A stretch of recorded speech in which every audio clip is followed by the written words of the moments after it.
கர்த்தர் நல்லவர், கர்த்தர் நல்லவர், கர்த்தர் நல்லவர்.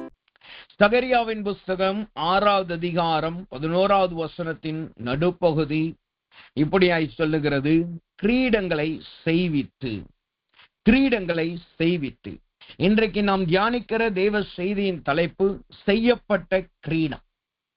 நாம் தியானிக்க போகிற தேவ செய்தியின் தலைப்பு செய்யப்பட்ட கிரீடம். அப்ப இந்த வசனத்தை நாம் வாசிக்கும் பொழுது ஒரு விதமான கிரீடத்தை குறிக்க பார்க்கிறவர்களாய் நாம் காணப்படுகிறோம். நாம் யாவரும் அறிந்தபடி இந்த மாதத்திலே கிரீடங்களையும் பூக்களை குறித்து தியானித்து வருகிறோம். அதிலே பெரும்பாலான கூட்டத்திலே கிரீடங்களையும் பூக்களையும் தியானித்து வந்து இருக்கிறோம்.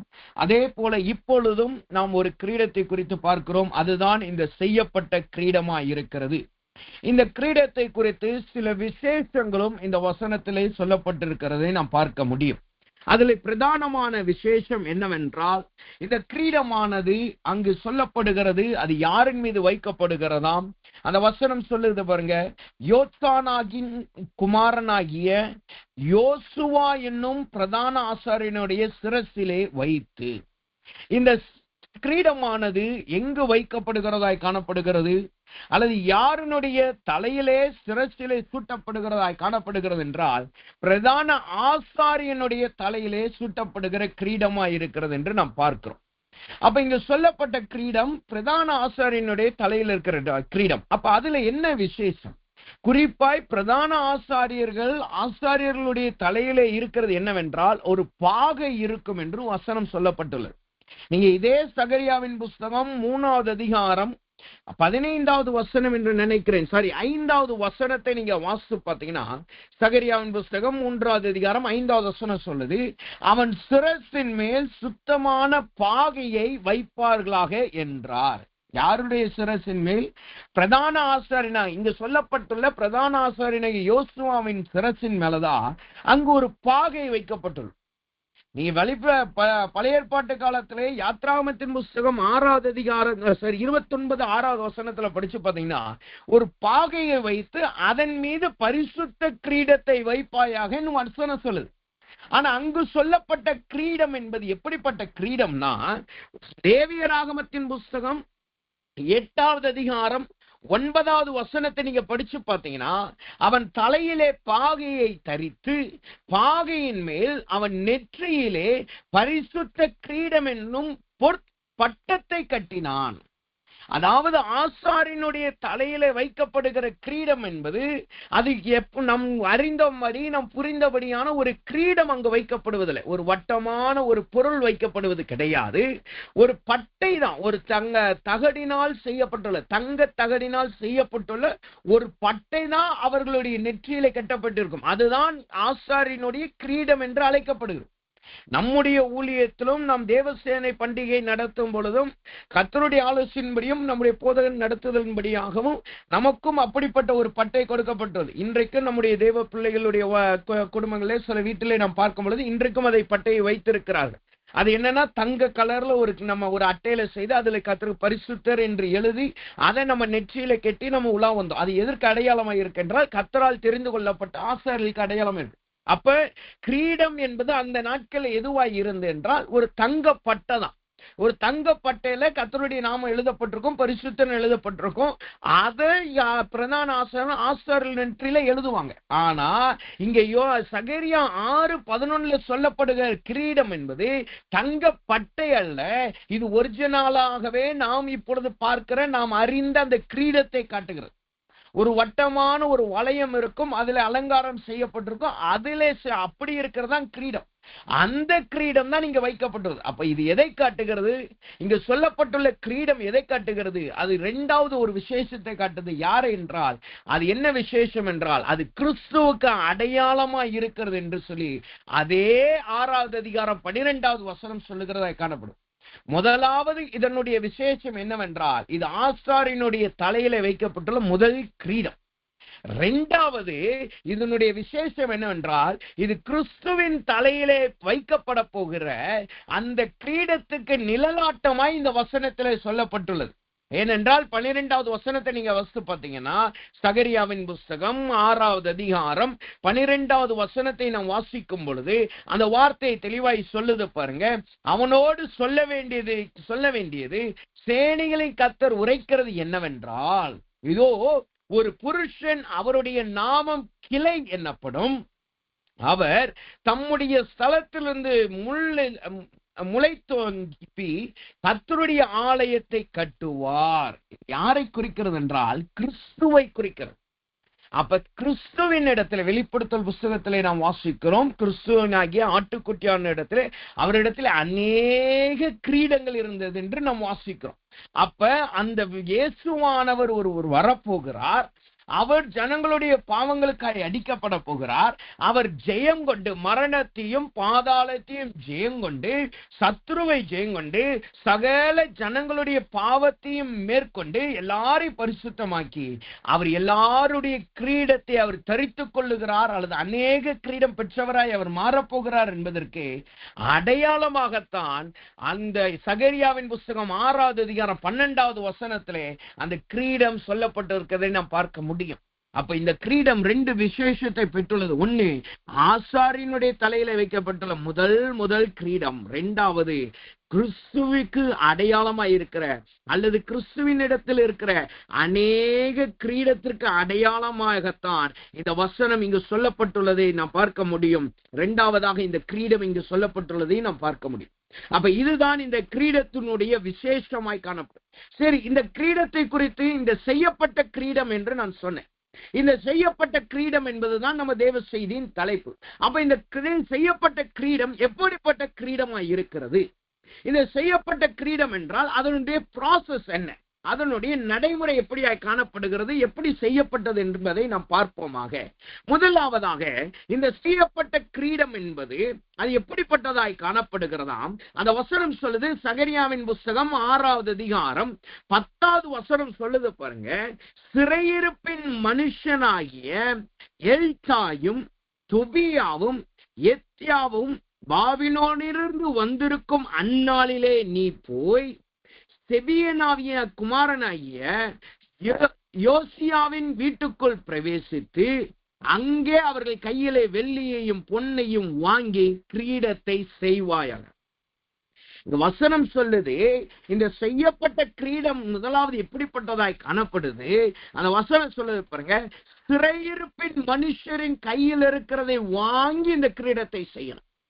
அப்ப முதலாவது இந்த கிரீடம் எப்படிப்பட்டதாய் இருக்கிறது?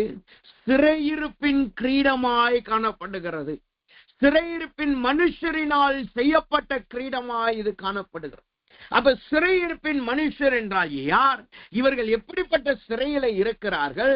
வசனம் சொல்லுது பாருங்க, அவர்கள் பாபிலோனிலிருந்து வந்த அந்நாளில் போய்.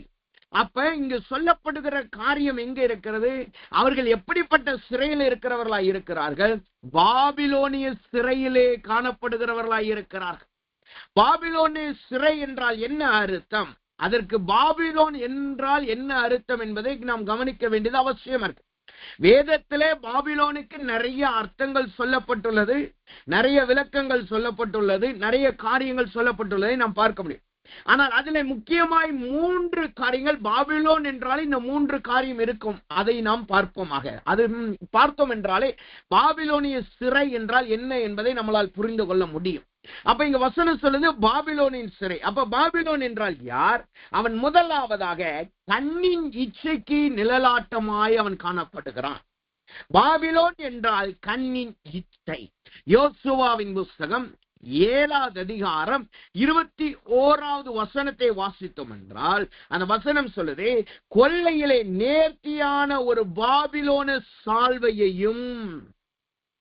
அந்த வசனம் சொல்லுது பாருங்க, கொள்ளையிலே நேர்த்தியான ஒரு பாபிலோன சால்வையையும், அது 200 வெள்ளி சேக்கலையும் 50 சேக்கல் நிறையான ஒரு பொன் பழத்தையும் நான் கண்டு அவைகளை இச்சித்து எடுத்துக்கொண்டேன். அங்க வசனம் சொல்லுது பாருங்க, பாபிலோன் என்றால் என்ன அர்த்தம்? கண்ணின் இச்சை. இன்றைக்கு நிறைய தேவ பிள்ளைகள், நிறைய ஜனங்கள் இந்த கண்ணின் இச்சையில தான் மாட்டிக்கொண்டிருக்கிறார். அவர்கள் பெரிய போராட்டம் என்கிற கண்ணின் இச்சை என்கிற போராட்டத்தில் தான் மாட்டிக்கொண்டிருக்கிறார். இது யோசுவாவின் நாட்கள்ல மாத்திரமல்ல, எசேக்கியா ராஜாவின் நாட்கள்ல கூட அவன் தன்னுடைய எல்லா செல்வங்களையும் ஆஸ்திகளையும் ரகசியங்களையும் இந்த பாபிலோனிய ராஜாவுக்கு தான் திறந்து காட்டுறான். அங்கிருக்கிற அதிபதிக்கு தான் திறந்து காட்டுறான். அதை கண்ட பிறகுதான் அவர்கள் இஸ்ரவேல் ஜனங்களிடத்துல யுத்தம் பண்ணி அங்கிருக்கிற பரிசுத்தருடைய எல்லா பனிமுட்டுகளையும் அவர்கள் எடுத்துக்கொண்டார்கள், பொன் பாத்திரங்களை எடுத்துக்கொண்டார்கள். அப்ப பாபிலோன் என்றால் கண்ணின் இச்சையாய் காணப்படுகிறது. இவர்கள் எப்படிப்பட்ட சிறையிலே இருந்திருக்கிறார்கள், எப்படிப்பட்ட காரியத்தில் இந்த மனுஷர்கள் காணப்பட்டிருக்கிறார்கள். முதலாவது கண்ணின் இச்சை என்கிற போராட்டத்திலே காணப்பட்டிருக்கிறார். நிறைய தேவ பிள்ளைகள், தேவ மனுஷர்கள் இன்றைக்கு கண்ணின் இச்சையிலே தான் காணப்படுகிறார். எல்லாரும் என்ன புகழ்ந்து பாடணும், எல்லாரும் என்ன உயர்த்தி பேசணும், எல்லாரும் என்ன குறிச்சு நல்லா பேசணும், நான் எல்லாருக்கும் முன்னாடி இந்த நிலைமையில இப்படி இருக்கணும்னு சொல்லி அது ஒரு கண்ணின் இச்சையிலே காணப்படுகிறோம். யோசிக்கலாம், எல்லாரும் என்ன புகழ்ந்து பேசணும், எல்லாருக்கும் முன்னாடி இப்படி இருக்கணும்னு நினைக்கிறது பெருமை என்று. ஆனால் அதுக்கு எல்லாவற்றுக்கும் வேறா இருக்கிறது எது தெரியுமா? கண்ணின் இச்சை. எனக்கு பிரபலம் வரணும், எல்லாரும் இத்தனை பேர் சொல்லணும் என்றால் அது என்ன அர்த்தம்? அது கண்ணின் இச்சையை தான் கண்டு. அது தேவனை பார்ப்பதை விட ஜனங்களுடைய பெருமையும் ஜனங்களுடைய வார்த்தையை அவர்கள் காண்கிறவர்களாக இருக்கிறார். இந்த சிறைவாசிகள், இந்த சிறைச்சாலை மனிதர்கள் எங்கு காணப்படுகிறார்கள்? கண்ணின் ஈச்சை என்கிற பாபிலோனிய சால்வையிலே மாற்றிக்கொண்டவர்களாக இருக்கிறார். இந்த பாபிலோனிய சால்வை வந்ததனால் என்ன நடந்தது? அங்கு வசனம் சொல்லுகிறது, சின்ன பட்டணமான ஆயி பட்டணத்திலே இவர்கள் தோற்கடிக்கப்பட்டார். ஆயி பட்டணத்திலே தோற்கடிக்கப்பட்டார். பாபிலோன் சால்வை எங்கு எடுக்கப்பட்டது? எடுக்கப்பட்ட ஸ்தலம் எரியும். ஆனா தோற்கடிக்கப்பட்டது ஸ்தலம் எது? அதுதான் ஆயி பட்டணம். அவர்கள் பாபிலோன் சாலை எடுத்த இடம் எரியும். ஆனா தோற்கடிக்கப்பட்டது ஆயி பட்டணம். நிறைய பேர் என்ன நினைக்கிறோம்னா, நம்ம இருக்கிற இடத்துல நம்ம தோற்கடிக்கப்படுறோம்னா இங்கதான் ஏதோ பாவம் செஞ்சிட்டோம், இங்கதான் ஏதோ மீறுதல் பண்ணிட்டோம் என்று அதைத்தான் நாம் எண்ணி பார்க்கிறவர்களா இருக்கோம். ஆனால் இந்த பாபிலோனிய இச்சைங்கிற பாவம் வந்துச்சுன்னா அது என்ன செய்யும் தெரியுமா? அது நீங்கள் ஏற்கனவே செய்த தவறையும் தேவனுக்கு விரோதமாய் செய்த மீறுதல்களுக்கு பலனாய் பெரிய போராட்டத்தை கொண்டு வருகிறதா இருக்கு. இது இங்க யோசுவா நாட்கள்ல மாத்திரமல்ல, இஸ்ரவேல் ஜனங்கள் பாபிலோனுக்கு சிறையாய் போனதற்கு காரணமே அவர்கள் செய்த மீறுதல்கள் என்று கர்த்தரே சொல்லுகிறார். அவர்கள் செய்த மீறுதல் என்று கர்த்தர் சொல்லுகிறார். காரணம் என்ன? அவர்கள் முற்பிதாக்கள் செய்த மீறுதல்களினால் இஸ்ரவேல் ஜனங்கள் பாபிலோனுக்கு சிறைப்பட்டு போனார். அப்ப தேவ சமூகத்துல வந்திருக்கிற நாம் இன்றைக்கு நம்முடைய நிலைமையை நிதானித்து பார்ப்போமாக. நாம் செய்யப்பட்ட கிரீடமாய் மாற வேண்டும் என்றால், அந்த கிரீடம் செய்யப்படும் கிறிஸ்துவினுடைய கிரீடமாய் நாம் மாற வேண்டும் என்றால், நமக்குள்ளா இருக்கிற கண்ணின் இச்சை என்கிற பாவத்திலிருந்து நாம் விடுதலையாக்கப்படணும். எரிகோவை பார்த்து எரிகோவில் வந்த அந்த பாபிலோன் சால்வை நம்முடைய வாழ்க்கையில இருக்கா என்பதை நாம் நிதானித்து பார்க்க வேண்டியது அவசியமாய் இருக்கிறது. இங்க இந்த யோசுவாவின் நாட்கள் என்ன நடந்தது? எரிகோவில் இருந்த பாபிலோன் சால்வை எடுத்துட்டு வந்துட்டு அவன் மறைத்து வைக்கிறவனாயிருந்தான். இந்த பாபிலோனி சால்வை என்கிற கண்ணின் இச்சை அது ஒரு அந்தரங்க பாவத்தை காட்டுகிறது. அது ஒரு அந்தரங்க பாவம். எல்லாரும் நினைச்சாங்க, ஏன் யோசுவா கூட நினைச்சான், எல்லாரும் கர்த்தருடைய வார்த்தையை கீழ்ப்படிச்சுட்டாங்க, யாருமே எந்த பொருளையும் எடுக்கல, யாருக்குள்ளேயும் அந்த கண்ணின் இச்சை வரலன்னு சொல்லி அவன் ஜெயத்தோடு கம்பீரத்தோடு காணப்பட்டான். ஆனா அவனுக்கு தெரியல, அங்கு ஒரு ரகசிய பாவம் அவன் இடத்துல காணப்பட்டது. அங்கு ஒரு ரகசிய பாவம் அவன் ஜனத்தின் இடத்துல காணப்பட்டது. இன்றைக்கு நிறைய பேருடைய விழுகைக்கு காரணம் இந்த ரகசிய பாவம். எல்லாரும் முன்னாடி ஜெயம், எல்லாரும் முன்னாடி பரிசுத்தம், எல்லாரும் முன்னாடி நீதிமானா இருக்கிறது. ஆனால் உள்ளுக்குள்ளாக மறைமுகமாக ஒரு கண்ணின் இச்சை இருக்கிறது. ஒரு கண்ணின் போராட்டங்கள் காணப்படுது. மற்றவர்களுடைய பொருட்களை இச்சிக்கிறது. இந்த காரியத்திலிருந்து நாம் மீள வேண்டியது அவசியமா இருக்கு. இந்த சிறையிருப்பில் இருந்து மீண்டவர்கள் என்றத வசனம் சொல்லுது. சிறையிருப்பில் இருந்த மனுஷர்களை கொண்டு வந்தது.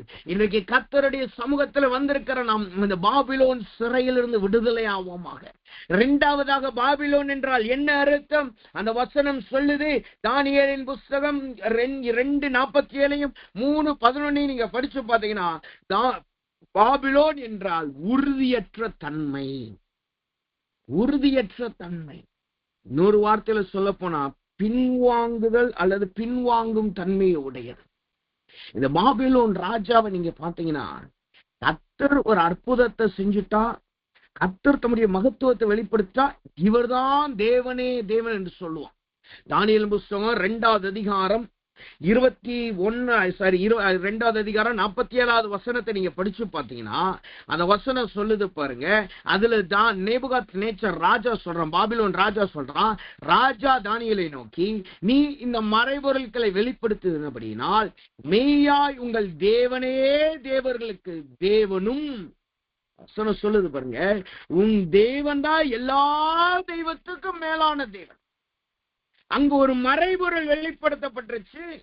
அவனுக்கு தேவையான நன்மை கிடைச்சிருச்சு, அவனுக்கு தேவையான சமாதானம் கிடைச்சிருச்சு. உடனே அவன் சொல்றான், அவங்க தெய்வம் தான் பெரிய தெய்வம். ஆனா அடுத்த அதிகாரத்தை படிச்சு பாத்தீங்கன்னா, அடுத்த ஒரு 4-5 வசனத்துக்கு அப்புறம் நீங்க படிச்சு பாத்தீங்கன்னா, அடுத்த அதிகாரத்துல சொல்லப்படுது, நேபுகாத்நேச்சர் ஒரு பெரிய சிலையை உண்டு பண்ணி ங்களையும் நாகசுரத்தையும் எக்காலத்தையும் வீணையும் சுரமண்டலத்தையும் தம்புரம் முதலான சகல வாத்தியங்களையும் ஊதுகிறான்.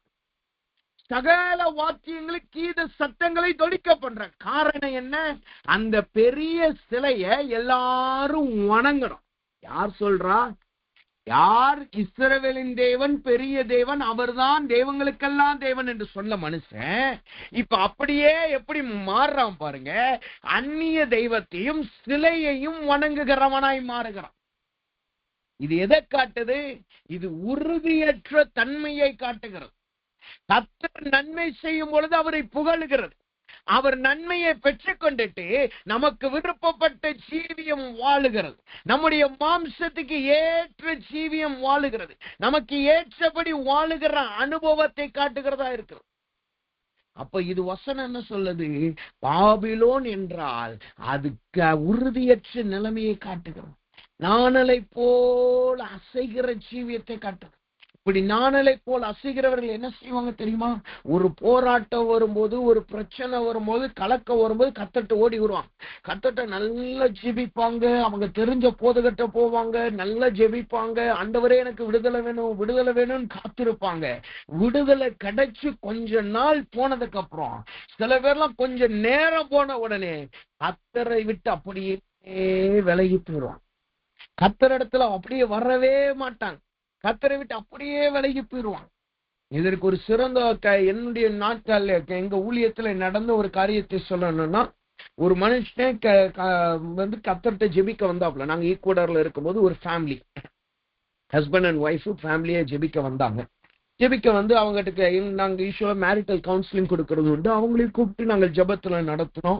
மேரிட்டல் கவுன்சிலிங் கொஞ்சம் கொடுத்துட்டு அவங்ககிட்ட ஜெபத்துல நடத்தினோம். ஜெபத்துல நடத்தும் போது நல்லா ஜெபிச்சாங்க, ஒப்பு கொடுத்தாங்க. ஒரு பாஸ்டர் மூலமா தான் அவங்க இன்ட்ரடியூஸ் ஆனாங்க. ஒரு பாஸ்டர், சர்ச் பாஸ்டர் வந்து எங்களை கூட்டு போய் அவங்கள்ட்ட இன்ட்ரடியூஸ் பண்ணி, இவங்களை நல்ல ப்ரேயர்ல நடத்துங்க, நான் இங்க இருக்கிறது இல்லை, நீங்க நடத்துங்க, அவங்களுக்கு கவுன்சிலிங் கொடுங்கன்னு சொன்னாங்க.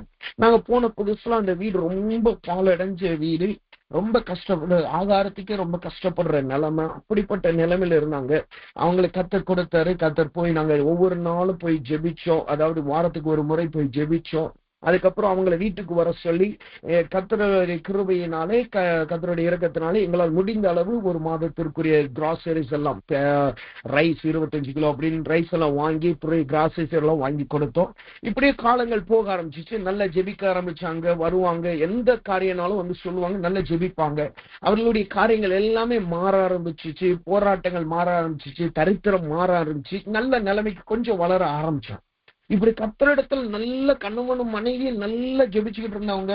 அவங்களுக்கு இடையிலேயே ரொம்ப பெரிய போராட்டம் இருந்துச்சு. அதையும் கர்த்தர் மாத்தினார். கணவன் மனைக்குள்ள நல்ல சமாதானத்தை கொடுத்தார், சந்தோஷத்தை கொடுத்தாரு. நல்லா, ஆனா வெளியில பார்க்க போராட்டம் இருக்கும்போதே நல்ல கணவன் மனைவி மாதிரி தான் இருப்பாங்க. ஆனா வீட்டுக்குள்ள நல்ல பெரிய ஒரு சண்டை போட்டுக்கிட்டே தான் இருப்பாங்க. ஆனா கர்த்தர் அதை எல்லாத்தையும் மாத்தி விட்டாரு. ஒரு 2 மாதம் போட்டு நல்ல நிலைமைக்கு அவர்கள் வர ஆரம்பித்தார். அப்ப வரும்போது அவங்களுக்குள்ள ஒரு விருப்பம் வந்துச்சு. என்ன விருப்பம் வந்துச்சுன்னா, நம்ம டாக்ஸி ஓட்டணும். நம்ம டாக்ஸி ஓட்டணும்னா இன்னும் நல்லா சம்பாதிக்கலாம். அவங்க வந்து அந்த மலைகள்ல பொட்டேட்டோ வந்து விளைவிக்கிறதும் அது மாதிரி ஃபார்மிங் தொழில் தான் பண்ணிக்கிட்டு இருந்தாங்க. அப்ப அவங்களுக்குள்ள இந்த ஒரு விருப்பம் வந்துச்சு. விருப்பம் வர்றது தவறு கிடையாது. வந்து எங்கிட்ட சொன்னாங்க, எங்களுக்கு இன்ட்ரடியூஸ் பண்ண பாஸ்டர்ட்டி சொன்னாங்க. அப்ப நாங்க சொன்ன அந்த பாஸ்டர் ஜோமனிட்ட சொன்னாரு, இது கர்த்தருடைய சித்தம் இல்ல, நீங்க இதை பண்ணக்கூடாதுன்னு சொன்னோம். உடனே அந்த பாஸ்டர் சொன்ன அப்படி நெகட்டிவா சொன்னோன்னு எங்கிட்ட வந்தாங்க. எங்கிட்ட வந்து சொன்னாங்க, நாங்க இப்படி டாக்ஸி வாங்கணும்னு இருக்கிறோம், விருப்பப்படுறோம் அப்படின்னு சொல்லி சொன்னோம். நாங்களும் சரி, நீங்க வாங்கணும் வாங்குங்க, கர்த்தர்ட்ட ஜெபிப்போம், கர்த்தர் சுத்தமான உங்களுக்கு கொடுப்பாரு. நாங்க ஜெபிச்சோம். எங்களுக்கு அது நெருடலா இருந்துச்சு. கர்த்தர் அதை வார்த்தையை நெகட்டிவா கொடுக்குற மாதிரி இருந்துச்சு. உடனே நாங்க அவங்ககிட்ட கேட்டோம், உங்க பாஸ்டர் என்ன சொன்னாரு, உங்க போதகர் என்ன சொன்னார்? இல்ல, அவர் வந்து எங்களுக்கு நீங்க வாங்கவே கூடாது, கொஞ்ச நாள் பொறுங்கன்னு சொல்லிட்டாரு, இனிமே வாங்க கூடாதுன்னு சொல்லி இருக்கிறாரு, நெகட்டிவா பேசிட்டாரு, அது எங்களுக்கு பிடிக்கல, அதனாலதான் உங்ககிட்ட வந்தோம்னு சொன்னோம். நாங்க சொன்னோம், உங்களை இன்ட்ரடியூஸ் பண்ணது உங்க பாஸ்டர் தான், அவர்கிட்ட கர்த்தர் என்ன சொல்றாரோ அதைத்தான் கர்த்தர் சொல்லி அவர் சொல்லி இருக்கிறாரு, அவர் சொல்றதுக்கு நீங்க கீழ்ப்படிங்கன்னு சொன்னோம். ஆனாலும் அவங்க கேட்கல. திரும்பி இன்னொரு நாள் வந்து சொன்னாங்க, வாங்க போறேன்னு சொன்னாங்க. நாங்க சொல்லிட்டோம், சரி நாங்க ஜெபிக்கிறோம்னு சொல்லிட்டு கர்த்தாவே உங்களுடைய சித்தம் ஆகட்டும்னு சொல்லி ஜெபிச்சு விட்டுட்டோம். நம்ம இதை விட்டுட்டோம், நீங்க உங்க பாஸ்டர்டே போங்கன்னு சொல்லி விட்டாச்சு. அவங்க என்ன செஞ்சாங்கன்னா, கொஞ்ச நாளுக்கு அப்புறம் திடீர்னு போய் $3000, அதாவது கிட்டத்தட்ட பாத்தீங்கன்னா எப்படியும் ஒரு 3 லட்சத்துக்கு மேல இருக்கும், ஒரு $3000 செலவழிச்சு, ஒரு 2,60,000 மேல இருக்கு, அவ்வளவு அமௌண்ட்டை செலவழிச்சு ஒரு கார் வாங்கினேன். இந்த காரை வாங்கினது இன்னொரு இடம், ஒரு 6 மணி நேரம் டிராவல் பண்ணி அங்கிருந்து வாங்கிட்டு வந்தாங்க. என்ன பண்ணிட்டாங்க, பேப்பர் வாங்கல. இங்க வந்து பேப்பருக்கு அந்த பேப்பர் டாக்குமெண்ட்ஸ் செய்யறதுக்கு அலைய ஆரம்பிச்சு. இப்படியே நாட்கள் போக ஆரம்பிச்சிச்சு. என்ன நடந்துச்சுன்னா, அவங்க வாங்கின கார் நிமித்தமாக அதையும் எங்கிட்ட சொல்லாம என்ன செஞ்சுட்டாங்கன்னா, ஜெபமும் செய்யாம கடன் வாங்கிட்டாங்க. கடன் வாங்கி, நாங்கெல்லாம் நெகட்டிவா சொல்றோம்னு சொல்லி ரகசியமா கடன் வாங்கி அவங்க அந்த கார் வாங்கிட்டாங்க. கொஞ்ச நாள் போக போக அவர்களுக்கு மிகப்பெரிய பழுவானதுனால கடைசி அந்த காரையும் வித்தாங்க, அவங்க இருந்த அந்த வீடையும் கொடுத்துட்டாங்க. அந்த ஊர்லயே இல்லாம ஏதோ ஒரு மலை பிரதேசத்துல பழங்குடியினர் மத்தியில, செவ்விந்தியர்கள் மத்தியில தங்குற நிலைமைக்கு போயிட்டாங்க. அப்படி போனது மாத்திரமல்ல, பிள்ளையினுடைய படிப்பு மாற்றப்பட்டது. கணவன் மனைவி 2 பிரிய ஆரம்பித்தார். அதுக்கப்புறம் திரும்பி ஜெபத்துக்கு வந்தாங்க. கர்த்தர் கிருபை பாராட்டினார். எதற்காக இதை நான் சொல்லுகிறேன் என்றால், கர்த்தர் நமக்கு ஒரு நன்மை கொடுக்கும் பொழுது கர்த்தர் பட்சத்திலே நாம் எப்படி தேடி வருகிறோமோ, நம்முடைய சிறையிருப்புக்காய் கர்த்தரிடத்துல தேடி வருகிறோமோ, அவர் நமக்கு ஒரு நன்மை செய்த பின்பும் அவரிடத்தில் நிலைத்திருக்கிறவர்களாய் இருக்கணும். அதுக்கப்புறம் நமக்குள்ளாய் இருக்கிற என் ஜீவியத்தின்படி நான் செய்வேன், என் சுயத்தின்படி நான் செய்வேன், என்னுடைய விருப்பத்தின்படி நடப்பேன் நாம் சொன்னோம்னா, நமக்கும் பாபிலோன் ராஜாவுக்கு எந்த வித்தியாசம் கிடையாது. பாபிலோன் ராஜாவும் அதைத்தான் செய்தான். அவனுக்கு கலக்க வரும்போது தானியேலை கூப்பிட்டு ஜெபிச்சான். அவனுக்கு கலக்க வரும்போது அவங்க விடுதலை கிடைச்சிச்சு. உடனே கர்த்தர் தான் ராஜான்னு சொன்னான். ஆனா கொஞ்ச நாளுக்கு அப்புறம் அவனுக்கென்று ஒரு சிலையை செய்து வணங்குகிறவனாய் மாறினான்.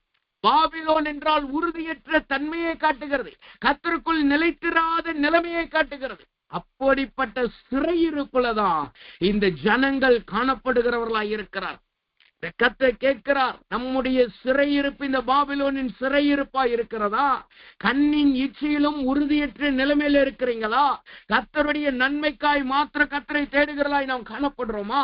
நன்மை வந்த பிறகு பாபிலோன் ராஜாவை போல நம்முடைய விருப்பத்தின்படியும் நம்முடைய சுயத்தின்படியும் நான் நடக்கிறவர்களாய் காணப்படுகிறோமா? அது சிறையிருப்பாய் காணப்படுகிறது. அது ஒரு பெரிய போராட்டமாய் இருக்கிறது. அப்படிப்பட்ட சிறையிருப்புல இருந்தவங்க தான் இந்த 3 பேரை கர்த்தர் சொல்லுகிறார். ஒரு விசேஷம் என்னவென்றால், 3 பேருடைய பேர் மாத்திரம் சொல்லப்பட்டிருக்கிறதை நாம் பார்க்கிறோம். அவர்கள் தான் சிறையிருப்பின் மனிதர்கள் என்று கர்த்தர் சொல்றார். அப்ப இந்த 3 பேருடைய பேரை கர்த்தர் மென்ஷன் பண்ணியிருக்காங்கன்னா அதற்கு ஒரு விளக்கம், அதற்கு ஒரு அர்த்தம் இருக்கும் அல்லவா? அந்த 3 பேருடைய பேர் என்னவென்றால், வசனம் சொல்லுகிறது, அவர்களுடைய பேர் எல்தாய், தொபியா, ஏத்தாயா என்று 3 பேர். இந்த 3 பேருடைய பேர் அர்த்தத்தை நீங்க புரிஞ்சுக்கிட்டீங்கன்னா, அந்த பாபிலோனின் சிறையிருப்பினால் வந்த பெரிய பாதிப்பை நம்மளால் புரிந்து கொள்ள முடியும். அங்கு சொல்லப்பட்டுள்ள முதல் மனுஷனுடைய பேர் என்ன? அவனுடைய பேர் எல்தாய். இவன் தான் முதலாவது சிறையிருப்பில் இருந்து வந்த மனுஷன். இவன் தான் பாபிலோனிய சிறையில் இருக்கிற மனுஷன். எல்தாய் என்றால் என்ன அர்த்தம்னா, வலிமையானவர் என்ற அர்த்தம். எல்தாய் என்ற பெயர் அர்த்தம் என்னவென்றால் வலிமையானவர். இவன் பாபிலோனிய சிறையிருப்புக்குள் மாட்டினது நிமித்தமாய் அவன் பலன் எல்லாவற்றையும் அவன் இழந்தவனாய் காணப்படும். ஒரு வலிமையானவன் பலனானவன் என்றால் யார்? அவன் சுதந்திரவாளியாய் இருக்கணும். கர்த்தர் இஸ்ரவேலுக்கு பலனும் வலிமையுமாய் மாறினார். அதனால் சகல ராஜாக்களையும் ஜனங்களையும் மேற்கொண்டார்கள், கானானை சுதந்திரித்தார்கள். கர்த்தர் சிறையிருப்புல அவங்களை கொடுத்தாங்களோ, அவர்கள் எகிப்தில சிறையிருப்புல ஒடுக்கப்பட்டார்கள். அப்ப எல்தா என்றால் யார்? வலிமையானவன். இந்த வலிமையானவனுடைய பலத்தை அவன் இழந்து போய்தான் சிறையிருப்பில் இருக்கிறான். அப்ப பாபிலோனிய சிறையிருப்பு முதலாவது உங்களை என்ன செய்யும்? உங்களிடத்தில் இருக்கிற, நம்மளிடத்தில் இருக்க எல்லா பலனையும் வலிமையும் உரிச்சு போடும். நமக்குள்ளாய் இருக்கிற வைராக்கியத்தை எடுத்து போடும். நமக்குள்ளாய் இருக்கிற சத்துவத்தை எடுத்து போடும். கர்த்தருக்காய் நம் வைராக்கியமாய் பாராட்டின வைராக்கியம் இருக்கல்லவா? கர்த்தருக்காய் ஓடின ஓட்டம் இருக்கல்லவா? கர்த்தருடைய ஊழியத்துக்காய் ஆவிக்குரிய ஜீவியத்துக்காய் பலத்தோடு நின்றோம் அல்லவா? அவைகள் குன்றி போயிருந்தால், அவைகள் இழந்து போயிருந்தால், அது பாபிலோனிய சிறையிருப்புக்கு அடையாளமாயிருக்கு. முதலாவது பாபிலோனிய சிறையிருப்பில் இருந்தவன் யார்? எல்தாயா இருக்கிறான். இரண்டாவது தொபியா. இந்த தொபியா என்றால் பேர் அர்த்தம் என்ன? தேவனுடைய நன்மை. தேவனுடைய நன்மை. இரண்டாவது பாபிலோனிய சிறையிருப்பில் இருந்தது என்ன? தேவனுடைய நன்மை. பாபிலோனிய சிறையில் இருக்கிறவர்கள் என்னதான் நன்மை நடந்தாலும், என்னதான் மீட்பு வந்தாலும், அவர்கள் எப்படிப்பட்டவர்களா இருப்பாங்க?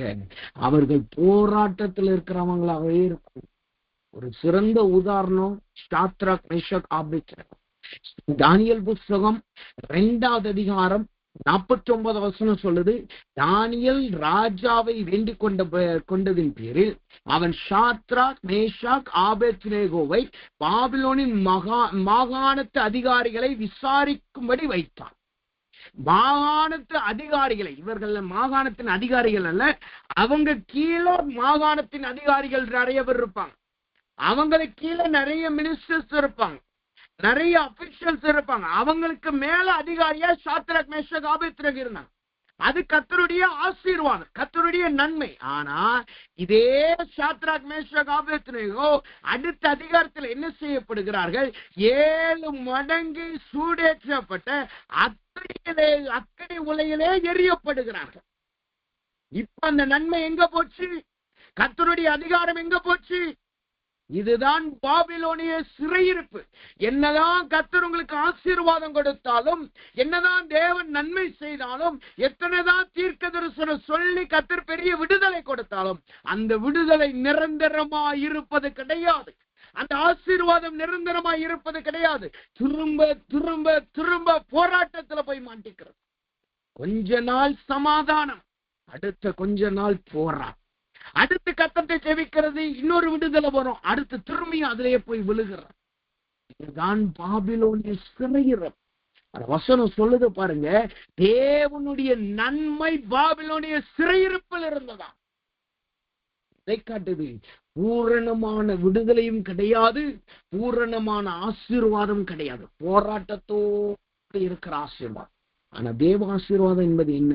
அவர் சொல்றாரு, அதோடு நான் வேதனையை கூட்டு. அதுதான் கர்த்தருடைய ஆசீர்வாதம், அதுதான் சுதந்திரவாளியின் ஆசீர்வாதம்.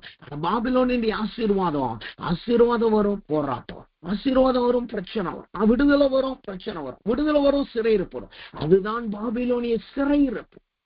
இப்படிப்பட்ட போராட்டம் உங்க வாழ்க்கையில இருந்துச்சுன்னா, அது பாபிலோனிய சிறையிருப்பில் நீங்கள் இன்னும் இருக்கிறீர்கள் என்பதுக்கு அடையாளமாயிருக்கிறது. மூன்றாவதாக வசனம் சொல்லுது, அங்க வந்தவனுடைய மனுஷனுடைய பேர் என்ன? எதாயா என்று சொல்லப்படும். எதாயா என்றால் யார்? தேவன் அறிவார். தேவன் அறிவார். இந்த தேவன் அறிவார் என்றால் என்ன அர்த்தம்? அது தேவன் அறிவார் என்கிற நமக்குள் இருக்கிற விசுவாசம். கர்த்தர் எல்லாவற்றையும் அறிந்திருக்கிறார். கர்த்தர் எனக்கு ஜெயத்தை கொடுப்பார், கர்த்தர் என்னை நடத்துவார், நான் போகிற போராட்டம். அந்த விசுவாசம் இருக்க பாத்தீங்களா? அந்த விசுவாசம் இங்கு சிறையிருப்புக்குள் போயிருச்சு. இந்த சிறையிருப்புக்குள் போயிருச்சு.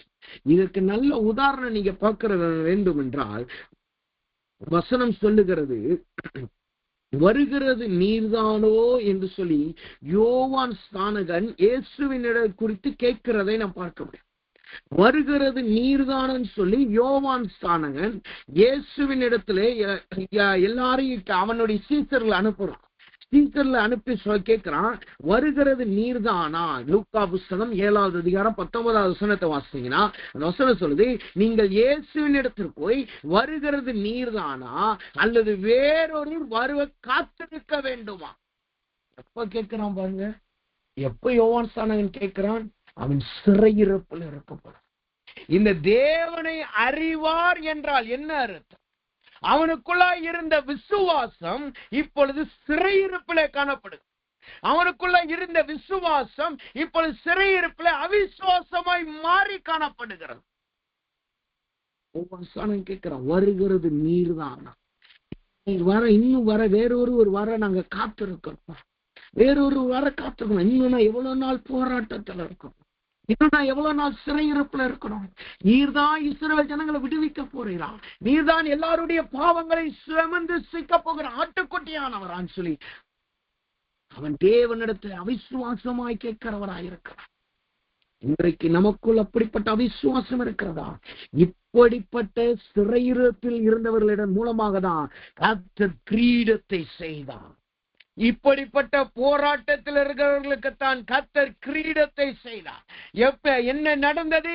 அவர்கள் பாபிலோனின் சிறையிருப்பில் இருந்ததுனால தங்க பலனை இழந்தாங்க, தங்களுக்குள்ள இருந்த விசுவாசத்தை இழந்தாங்க, தேவனுடைய ஆசீர்வாதத்தை இழந்தாங்க.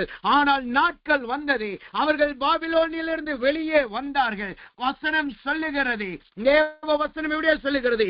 எரேமியாவின் புஸ்தகம் 28வது அதிகாரம் 6வது வசனத்தை நீங்க வாசிங்கன்னா அந்த வசனம் சொல்லுகிறது, கர்த்தர் அப்படியே செய்வாராக. கர்த்தருடைய ஆலயத்தின் பனிமுட்டுகளை சிறைப்பட்டு போன அனைவரையும் பாபிலோனிலிருந்து திரும்பி வர பண்ணுவார் என்று நீ தீர்க்க தரிசனமாக சொன்ன உன் வார்த்தைகளை கர்த்தர் நிறைவேற்றுவாராக. கர்த்தர் சொல்லுகிறார், எவ்வளோ பெரிய சிறையிருப்புல இருந்தாலும் சரி, பாபிலோன் என்கிற பெரிய போராட்டத்துல இருந்தாலும் சரி, பெரிய இச்சை என்கிற ரகசிய பாவத்துல இருந்தாலும் சரி, கர்த்தருக்குள்ளாய் வைராக்கியமே இருக்க முடியாமல் உறுதியற்ற நிலைமையில இருந்தாலும் சரி, அதன் நிமித்தமாய் உங்கள் பலனையும் சத்துவத்தையும் நீங்க இழந்து போயிருந்தாலும் சரி, அல்லது உங்களுக்கு கர்த்தர் கொடுத்த நன்மையும் ஆசீர்வாதத்தையும் நீங்க இழந்து போயிருந்தாலும் சரி, உங்க விசுவாசமே இன்றைக்கு ஆட்டங்கண்டு குறைந்து போயிருந்தாலும் சரி, கர்த்தர் சொல்லுகிறார், உங்களுக்கு அறிவிக்கப்பட்ட தீர்க்க தரிசனத்தின் படியே கர்த்தர் உங்களை பாபிலோனிலிருந்து வெளியே கொண்டு வருகிறார். நீங்கள் கிரீடங்களை செய்கிறவர்களாய் மாறுகிறீர்கள். நீங்கள் கிறிஸ்துவின் கிரீடமாய் கர்த்தர் மாற்றுகிறார். அதுதான் இந்த 3 மனுஷர்களுக்கு நடந்தது. இந்த 3 மனுஷர்களுக்கு வசனம் சொல்லுது பாருங்க. சகரியாவின் புஸ்தகம் 6வது அதிகாரம் 10வது வசனம் சொல்லுகிறது, சிறையிருப்பின் மனுஷராகிய அவர்களிடத்திலிருந்து நீ வெள்ளியையும் பொன்னையும் வாங்கி கிரீடம் செய்வாயாக.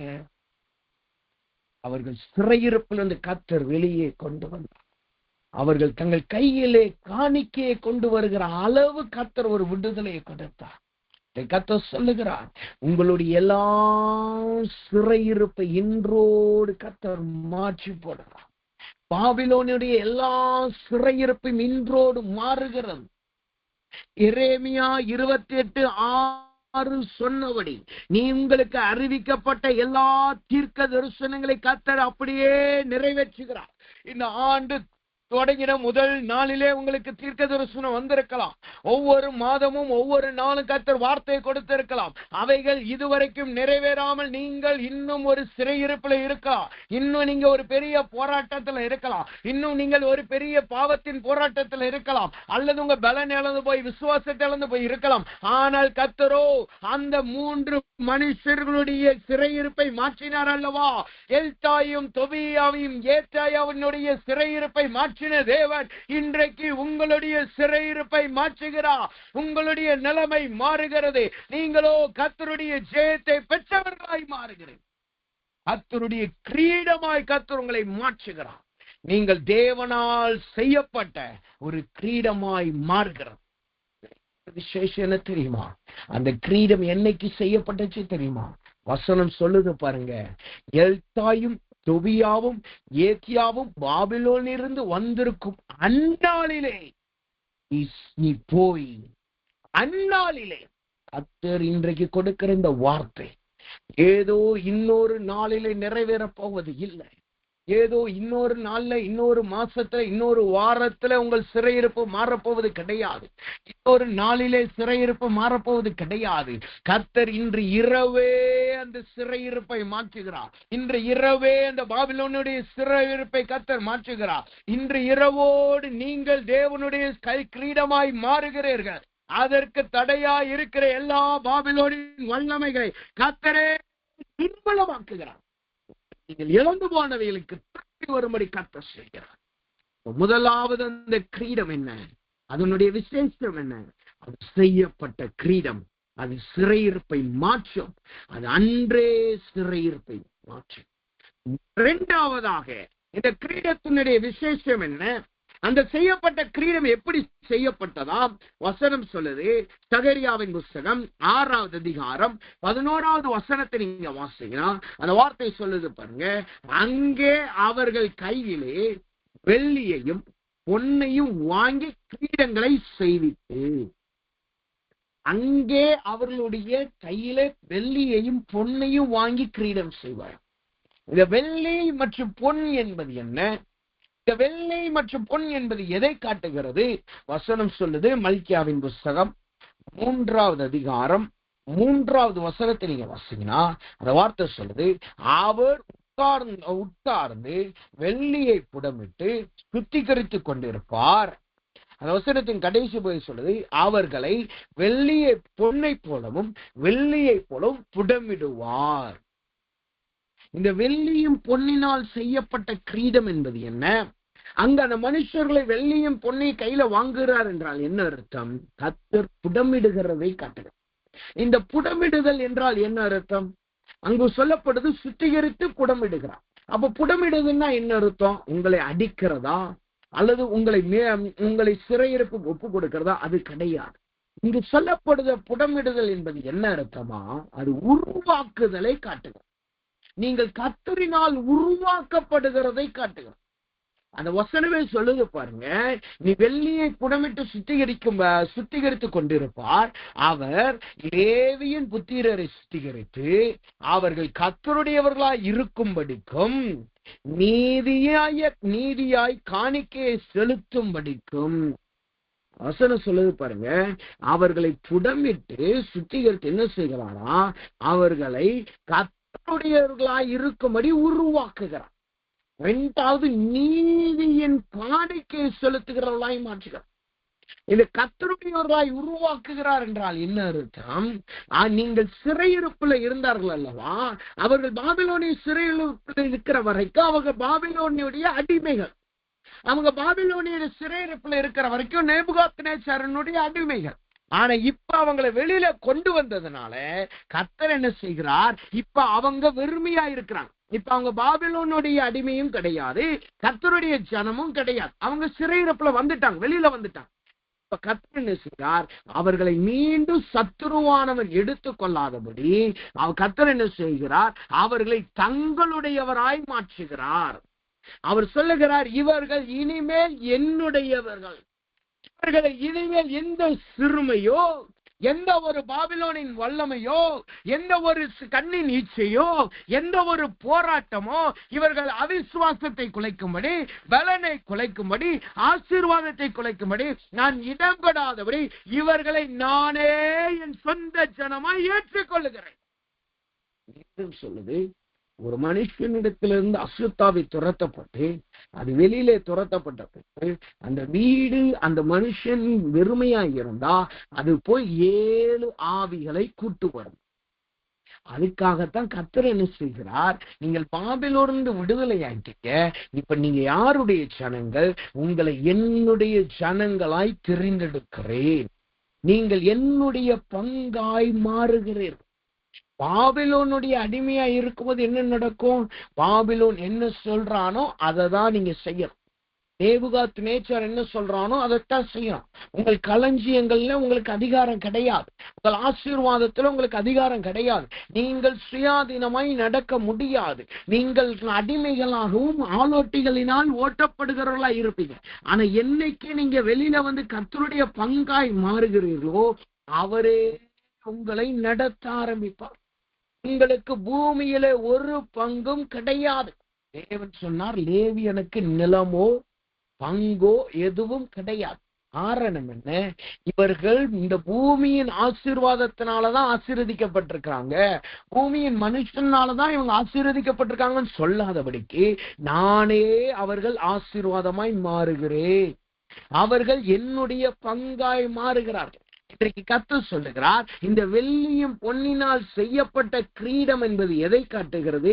கர்த்தருடைய பங்காய் நீங்கள் உருவாக்கப்படுகிறதை காட்டுகிறது. உங்களுக்குள் இருக்கிற அசுத்தங்களை அவரே சுத்திகரிப்பார். உங்களுக்குள்ளா இருக்கிற எல்லா தேவனுக்கு பிரியமில்லாத மாம்சத்தின் கிரியைகளை அவரே சுத்திகரிப்பார். உங்களுக்கு புள்ளா இருக்கிற தேவனுக்கு பிரியமில்லாத கனிகளை கர்த்தர் அவரே எடுத்து போடுவார். தேவையில்லாத கிளைகளையும் இலைகளையும் அவரே துண்டித்து போட்டு அவரை உங்களுக்கு உருவாக்கப்பட்ட நேர்த்தியான ஜனங்களாய் உங்களை மாற்றுவார். அவரு அவன் வசனம் சொல்லுது பாருங்க, லேவியர்களை அவர் கர்த்தருடையவர்களாய் அறிவிக்கும்படி, கர்த்தருடையவர்களாய் அறிவிக்கும்படி இதைத்தான் வசனம் சொல்லுது. அவர்கள் உங்களை குறித்து எல்லாருக்கும் முன்பாய் சாட்சி கொடுப்பார்.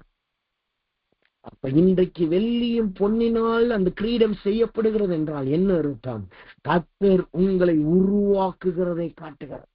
இன்றைக்கு தேவ சமூகத்துல வந்திருக்கலாம், கர்த்தரால் உருவாக்கப்படுவதற்கு ஒப்பு கொடுப்போமாக, கர்த்தரால் உருவாக்கப்படுகிறதுக்கு ஒப்பு கொடுப்போமாக. கர்த்தர்ட்ட சொல்லுங்க, ஆண்டவரே என்னை நீர் உம்முடையவளாய் மாற்றும்படி என்னை நீர் உருவாக்குவீராக, என்னை நீர் பலப்படுத்துவீராக, என்னை வெள்ளியை போலவும் பொன்னை போலவும் புடமிடுவீராக. என் சரீரத்தில் இருக்கிற அசுத்தங்கள் சுட்டரிக்கப்படட்டும், என் சரீரத்தில் இருக்க பாவங்கள் சுட்டரிக்கப்படட்டும். உமக்கு நேர்த்தியான நடக்கையில நடக்கிறவனாய், உம்மால் நடத்தப்படுகிற ஜீவியத்துல வாழுகிறவனாய் நான் காணப்படட்டும் என்று ஒப்பு கொடுப்போமாக. அது என்ன செய்யும்? உங்களை முதலாவது நீங்கள் தேவனுக்குரியவர்களாய் மாறுவீர்கள். இரண்டாவது அந்த மகிழ்ச்சியா 3:3 சொல்லுது பாருங்க, கர்த்தருடையவர்களாய் இருக்கும்படிக்கும். அடுத்த வார்த்தை சொல்லுது, நீதியாய் காணிக்கை செலுத்தும்படிக்கு, நீதியாய் காணிக்கை செலுத்தும்படிக்கு. இந்த நீதியாய் காணிக்கை செலுத்தும்படிக்கு என்றால் என்ன அர்த்தம்? வேதம் சொல்லுகிறது, வேதம் அதற்கு அநேக அர்த்தங்களை கொடுக்கிறது. செம்மையாய் வாழ்றது, கர்த்தருக்கு பிரியமானபடி காணிக்கை செலுத்துறது சொல்லுது.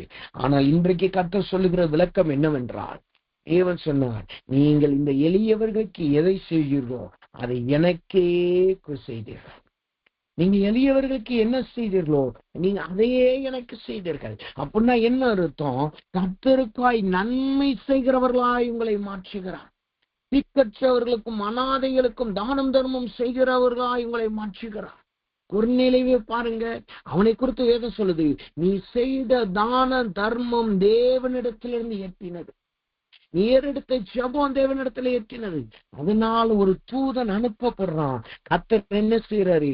அவன் அதுவரைக்கும் ரோம ராஜ்யத்தின் நூற்றுக்கதிபதியாய் இருந்தவன் பேதுரு அனுப்பி கர்த்தருடையவனாய் கொர்நேலியுவை மாற்றுகிறார்.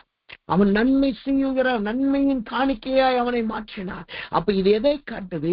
நீங்க சிறையிருப்புல இருக்கும் போது மற்றவங்கிட்ட கையேந்திக்கிட்டு இருந்தீங்க. யாராவது எனக்கு கடன் கொடுக்க மாட்டாங்களா, யாராவது எனக்கு உதவி செய்ய மாட்டாங்களா, இவங்கிட்ட போனா எனக்கு நன்மை இருக்காதா, இவங்கிட்ட போனா எனக்கு நல்ல துணி கிடைக்காதா, இந்த இடத்துக்கு போனா ஒருவேளை சாப்பாடு நல்லா சாப்பிடலாமே, இந்த இடத்துல போனா இந்த வேலைக்கு போனா எனக்கு நல்லா இருக்கும் என்று சொல்லி மற்றவர்களிடத்திலே கையேந்துவதும் மற்றவர்களுடைய கரத்தை நோக்கி பார்க்கிறவர்களா இருந்தீங்க. ஆனா இன்னைக்கு கர்த்தர் உங்கள் பாபிலோனின் சிறையிருப்பமாச்சு. நீங்கள் கர்த்தருடைய பங்காய் மாறுறதுனாலேயே என்ன நடக்குது? நீங்கள் மற்றவர்களுக்கு தானம் தர்மம் செய்கிறவர்களாய் மாறுகிறீர்கள். கர்த்தர் இரட்டிப்பான ஆசீர்வாதத்தினால் நிரப்புகிறார். நீங்கள் இதுவரைக்கும் கையேந்தி கொண்டிருந்த நீங்கள், மற்றவர்கள் எனக்கு உதவி செய்ய மாட்டார்களா என்று சொல்லி மற்றவர்களை நோக்கி பார்த்து கொண்டிருந்த நீங்க, இப்ப மற்றவர்களுக்கு உதவி செய்யும்படி கர்த்தர் உங்கள் கரங்களை மாற்றுகிறார். மற்றவர்களுக்கு உதவி செய்யும்படி உங்கள் கரங்களை கர்த்தர் பலப்படுத்துகிறார். அதுதான் நன்மையின் காணிக்கையாய் மாறுகிறது. யோசிச்சு பாருங்க. அதுதான் வசனம் சொல்லுது, நீ கடன் வாங்க மாட்டாய், நீ கடன் கொடுப்பாய். நீ கடன் வாங்க மாட்டாய், கடன் கொடுப்பாய். இன்னைக்கு எந்த பொருளாதாரத்தின் சிக்கல்ல நீங்க மாட்டி இருக்கிறீங்க? எப்படிப்பட்ட கடன் பிரச்சனையில மாட்டி இருக்கிறீங்க? உங்களுக்கு மற்றவங்களுக்கு உதவி செய்யும் வாஞ்சி இருக்கு, உதவி செய்யும் விருப்பம் இருக்கு, ஆனா செய்ய முடியல. மற்றவங்களுக்கு ஏதாவது தாங்கணும், உதவி செய்யணும் விருப்பம் இருக்கு. கஷ்டப்படுறவங்களை கேட்டா அவங்க மனம் பாரம் அடையுது. அவங்களுக்கு ஏதாவது நன்மை செய்யணும்னு நினைக்கிறீங்க, ஆனா நீங்களே ஒரு பெரிய போராட்டத்தில் இருக்கிறீங்க, நீங்களே பெரிய பிரச்சனையில இருக்கிறீங்க. உங்களுக்கு யாராவது வந்து உதவி செய்தா நல்லா இருக்குமே யோசிக்கிற நிலைமையில இருக்கிறீங்க. அப்ப சொல்றார், இன்றைக்கு உங்களை அவர் ஒரு வெள்ளியின் பொன்னை போல மாற்றுகிறார். நீங்கள் நன்மையின் காணிக்கையாய் மாறுகிறீர்கள். நீங்கள் தேவனுடைய நன்மையின் காணிக்கையாய் மாறுகிறீர்கள். அவரால் கொடுக்கப்பட்ட ஆசீர்வாதத்தை நீங்கள் சுதந்திரிக்கிறவர்களாய் மாறுகிறீர்கள். அவரால் பெற்ற நன்மை உங்களுக்கு பெரிதாய் மாறுகிறது. சிறந்த உதாரணம் தாவீது. சிறந்த உதாரணம் தாவீது. அவன் ஆடு மேய்க்கும் போது அந்த ஆடு அவன் தகப்பனுடைய ஆடு. அவன் சகோதரனுக்கு அப்பத்தை கொண்டு போகும்போது அது தகப்பனுடைய அப்பம். அவன் சகோதரனிடத்துல வந்து சொல்றான், நான் உங்களுக்காக யுத்தம் பண்ற சொல்றான். அந்த யுத்தம் பண்ண போகும்போது அவனிடத்துல கொடுக்கப்பட்ட பட்டயம் கேடைய வந்து சவுலினுடைய பட்டயம் கிடையாது. ஆனா கர்த்தர் அவனுக்கு ஜெயத்தை கொடுத்தார். வெறும் கூழாங்கல்ல வச்சு ஜெயத்தை கொடுத்தார். அவனை வெளியில கொண்டு வந்தார். இந்த கூழாங்கல் வர்றதுக்கு முன்னாடி அவன் அரண்மனைக்கு போனான். அங்க சுரமண்டலம் வாசித்தான். அப்பையும் அவனுக்கு விரோதமாய் சத்துருக்கிரி செஞ்சான். ஆனா இந்த கூழாங்கல்ல கர்த்தர் கொடுத்து அவன் கையில இருக்கிற சின்ன கூழாங்கல்ல வச்சு கர்த்தர் பயன்படுத்தின உடனே என்ன நடந்துச்சு? முதலாவது கோலியாத்தினுடைய பாட்டையும் அவன் கையில வந்துச்சு. ரெண்டாவது கோலியாத்தினுடைய தலை அவன் கையில வந்துச்சு. மூணாவது சவுலுக்கு பாடப்பட்ட பாடல்கள், புகழ்ந்து பாடப்பட்ட மகிமையை காரியம் தாவீதுக்கு வந்தது. அதாவது சவுலினுடைய எல்லா ஜனங்களும் தாவீதினுடைய ஜனங்களாய் மாறினார்கள். பாருங்க, ஒரு காலத்துல அப்பத்துக்காய் தன் தகப்பனிடத்துல காத்திருந்தவன் இப்ப அநேக ஜனங்களுக்கு ராஜாவாய் மாறினான். இவன் கொடுக்கிற அளவுதான் மற்றவங்களுக்கு நன்மையா மாறும். இவன் கொடுக்கிற இவன்கிட்ட கேட்டுதான் எல்லாரும் எதை செய்யணும். இதுதாங்க கர்த்தருடைய நன்மையின் காணிக்கையா மாறுறது. இன்னைக்கு கர்த்தர் உங்களை வெள்ளியும் பொன்னி போல் உங்கள் கிரீடத்தை செய்கிறார் என்றால் என்ன அர்த்தம்? நீங்கள் கர்த்தருடைய பங்கா மாறுறீங்க. உங்களுடைய சிறையிருப்பு இன்றோடு மாறுகிறது. நீங்கள் கடன் கொடுக்கிறவர்கள் அல்ல, கடன் வாங்குகிறவர்கள் அல்ல, மற்றவர்களுக்கு தானம் தர்மம் செய்யத்தக்கவர்களாகவும் மற்றவர்களுக்கு கடன் கொடுக்கிற அளவுக்கு கர்த்தர் உங்களை உயர்த்துகிறார். அதுதான் இந்த செய்யப்பட்ட கிரீடத்தினுடைய இரண்டாவது விசேஷம். அதுகளை சிறையிருப்புல மாத்திரம் வெளியில கொண்டு வராது. நீங்கள் தேவனுடையவர்களாயது உங்களை மாற்றும். நீங்கள் தேவனுடையவர்களாயது உங்களை மாற்றும். அப்ப கர்த்தர்கிட்ட கேளுங்க, ஆண்டவரே என்னை உம்முடையவர்களாய் நீர் மாற்றுவீராக, இந்த உம்முடையவர்களாய் நீர் மாற்றுவீராக. மூன்றாவதாக கிரீடத்துக்கு ஒரு விசேஷம் இருக்கு. அது குறிப்பை மாத்திரம் சொல்லி ஜெபிக்கிறேன். மூன்றாவதாக, முதலாவது இந்த கிரீடம் உங்கள் சிறையிருப்ப மாற்றம். இரண்டாவது உங்கள் கிரீடம் உங்களுடைய சிறுமையை மாற்றி உங்களை அநேகருக்கு தான தர்மம் செய்கிற அளவுக்கு கர்த்தர் உயர்த்துவார். மூன்றாவது இந்த கிரீடம் என்ன செய்யும்? வசனம் சொல்லுது, அதே சகரியா 6:14 சொல்லுது பாருங்க. இந்த கிரீடங்களோ என்னவென்றால் கர்த்தருடைய ஆலயத்திலே ஏலேமுக்கும் தொபியாவுக்கும் ஏத்தியாவுக்கும் செப்பனியாவின் குமாரனாகிய ஏனுக்கும் நினைப்பூட்டுதலுக்கென்று வைக்கப்படுவதாக. மூன்றாவதாக இந்த கிரீடம் என்ன இருக்கும்? அது நினைப்பூட்டுதலின் கிரீடம். நினைப்பூட்டுதலின் கிரீடம். இந்த நினைப்பூட்டுதலின் கிரீடம் என்றால் என்ன அர்த்தம்? அந்த வசனம் சொல்லுது, அந்த வசனத்தை நீங்க வாசித்து பார்த்தீங்கன்னா அடுத்த வார்த்தை சொல்லுது பாருங்க, தூரத்தில் உள்ளவர்கள் வந்து கர்த்தருடைய ஆலயத்தை கூட இருந்து கட்டுவார்கள், அப்பொழுது சேனைகளின் கர்த்தர் என்னை உங்களிடத்திற்கு அனுப்பினார் என்று அறிந்து கொள்வீர்கள். உங்கள் தேவனாகிய கர்த்தரின் சத்தத்தை கேட்டு நடந்தீர்கள் என்றால் இது நிறைவேறும். வசனம் சொல்லுவாங்க, தூரத்தில் இருக்கிறவர்கள் வந்து கர்த்தருடைய ஆலயத்தை கட்டுவார். இந்த கிரீடம், நினைப்பூட்டுதலின் கிரீடம் என்றால் என்ன அர்த்தம்? கர்த்தர் 2 காரியத்தை செய்வார். ஒன்று, நீங்கள் கர்த்தரினால் எப்பொழுதும் நினைப்பூட்டப்படுவீர்கள். 2வது, உங்களை பார்க்கிறவர்களுக்கு கர்த்தர் உங்களுக்கு ஒத்தாசை செய்யும்படி கர்த்தர் ஜனங்களை கொண்டு வருவார். எப்படி இஸ்ரவேல் ஜனங்களை நினைவு கூர்ந்தபடியினால் அவர்களுக்கு ஒத்தாசை செய்யும்படி மோசேயும் ஆரோனையும் கொண்டு வந்து கர்த்தர் விடுதலையாக்கினாரோ, எப்படி எரேமியா உரை கிணறலை ஒழுகும் பொழுது அவனுக்கு ஒத்தாசை செய்யும்படி அங்கு ஒரு பிலிப்பியனானிய மனுஷனை கர்த்தர் கொண்டு வந்தாரோ, அதே போல கர்த்தர் உங்களுக்கு ஒரு மனுஷர்களை கொண்டு வருவார். கர்த்தர் எப்போதும் உங்களை நினைவு கூறுகிறபடினால் உங்களுக்கு ஒத்தாசை செய்கிற ஜனங்கள் வருவார்கள். நீங்கள் எப்பொழுதும் தேவனினால் நினைவு கூறப்படுவீர்கள். நினைவு கூறுதல் 1, ஜனங்களை உங்கள் பட்சத்திலே கர்த்தர் கொண்டு வருவார். 2வது, இந்த நினைவு கூறுதல் என்பது என்ன? இதுதான் பரலோக ராஜ்யத்தை நீங்கள் சுதந்திரிப்பது. பரலோக ராஜ்யத்தை நீங்கள் சுதந்திரிப்பவை. அப்ப கர்த்தருடைய வார்த்தை சொல்லுது, தேவனால் நினைவு கூறப்படுவீர்கள், தேவனால் நினைவு கூறப்படுவீர்கள். மத்தேயு புஸ்தகம் 26வது அதிகாரம் 13வது வசனம் சொல்லுது, இந்த சுவிசேஷம் உலகத்தில் எங்கே பிரசங்கிக்கப்படுமோ அங்கே இவளை நினைவு கூறுவதற்கு இவள் செய்தும் சொல்லப்படும் என்றும் மெய்யாகவே உங்களுக்கு சொல்லுவேன். என்ன செய்யற பாருங்க, எங்கெல்லாம் தேவ வார்த்தை போதோ அங்கெல்லாம் நீங்கள் நினைவு கூறப்படுவீங்க. அப்படின்னா என்ன அர்த்தம்? உங்களை கொண்டு கர்த்தர் பெரிய காரியத்தை செய்வார்.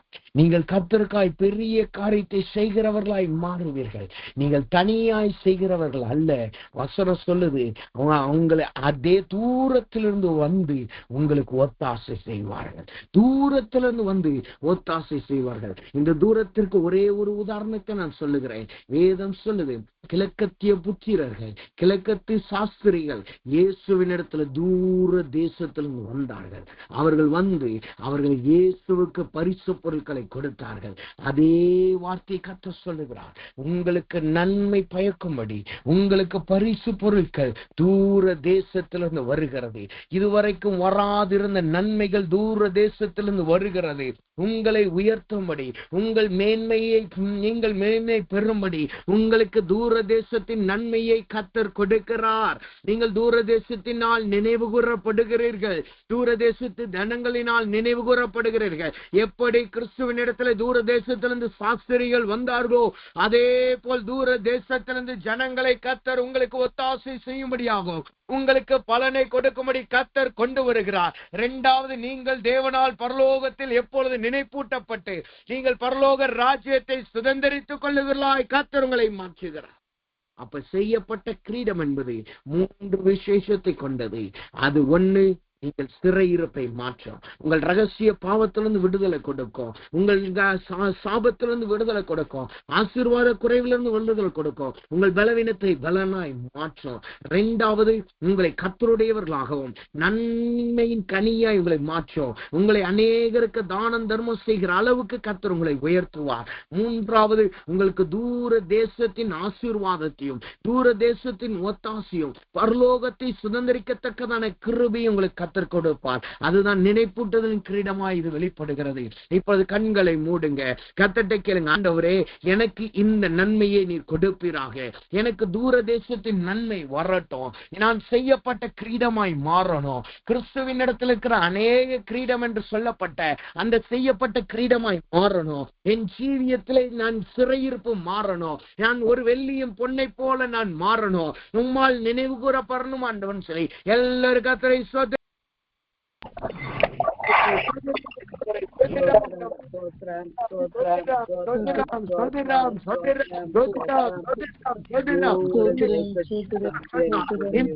கிறிஸ்துவுக்கு நிலைநாட்டமாய் இருக்கிறது. மாறுகிறீர்கள், நம்மளை மாற்றுகிறார். அதற்காக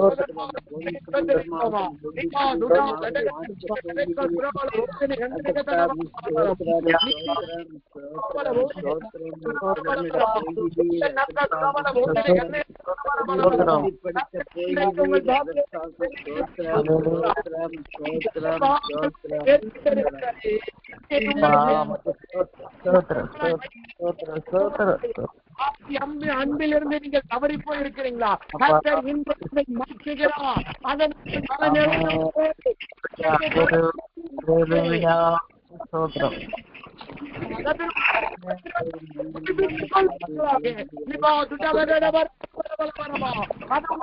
நன்றி எடுக்கப்பட்டதா கர்த்தருடைய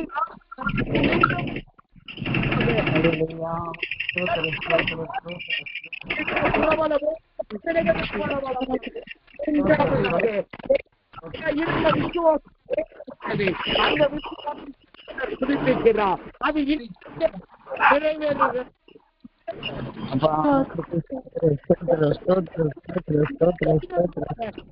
உங்களை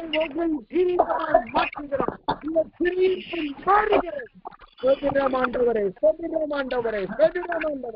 இரண்டாவதாக நாம் பார்த்தோம், அது உங்களை கர்த்தருக்குள்ளாய் ஒரு நன்மையின் கனியாய் காணிக்கையாய் மாற்றுகிறது. கர்த்தருக்குள்ளாய் உங்களை பொன்னாய் மாற்றுகிறது. இப்ப கர்த்தருங்க, ஆண்டவரே என்னை நீர் புடமிட்டு உடைய பிள்ளையாக இதை மாற்றுவதாக, என்னை நீர் உருவாக்குவீராக, என்னை நீர் நடத்துவீராக.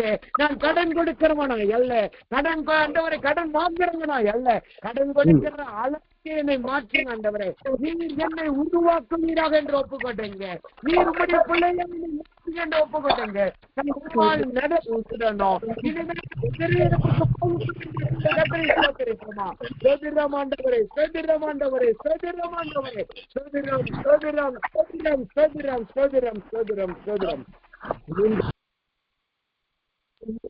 கிரீடமாயிருக்கிறது.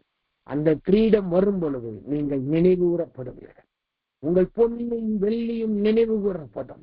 உங்கள் சிறையிருப்பின் காலங்கள் நினைவு கூறப்படும்.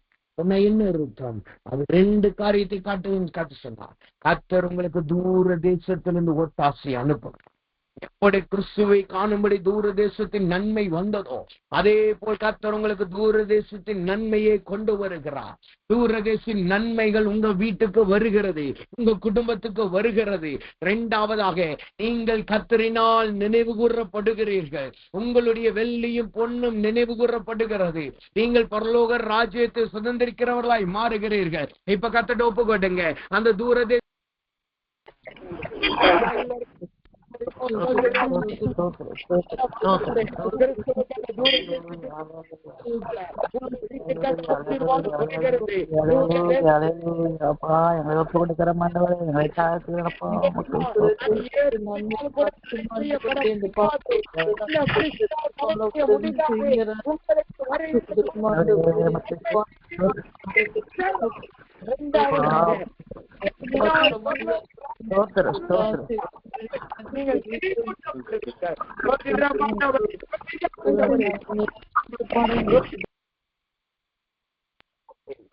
நாம் செபிப்போம்.